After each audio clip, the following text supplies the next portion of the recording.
क्या आप जानते हैं, पूरे 14 साल के वनवास में लक्ष्मण ने एक सेकंड भी नींद नहीं ली। और इससे भी बड़ी बात, उनकी नींद को पूरा करने के लिए कोई और 14 साल तक लगातार सोता रहा। कौन था वो? आप हैरान रह जाएंगे। वनवास की पहली रात थी। भगवान राम और सीता गहरी नींद में थे, लेकिन लक्ष्मण की आंखें जाग रही थी। उन्हें लगा, यदि मैं सो जाऊं तो जंगल के खतरे मेरे भैया और भाभी को नुकसान पहुंचा सकते हैं। इसी समय निशाचर देवी निद्रा अवतरित हुई। उन्होंने कहा, लक्ष्मण, 14 वर्षों तक जागना किसी मानव के बस की बात नहीं। तुम्हें ये वरदान तभी मिलेगा जब कोई तुम्हारी नींद अपने ऊपर ले ले। लक्ष्मण ने पूछा, कौन करेगा ये बलिदान?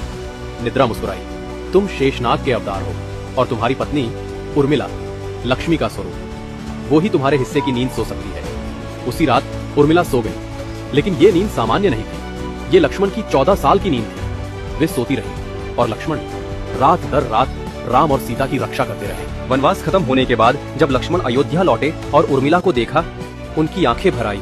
उर्मिला ने आंखें खोली और 14 साल बाद पहली बार मुस्कुराई।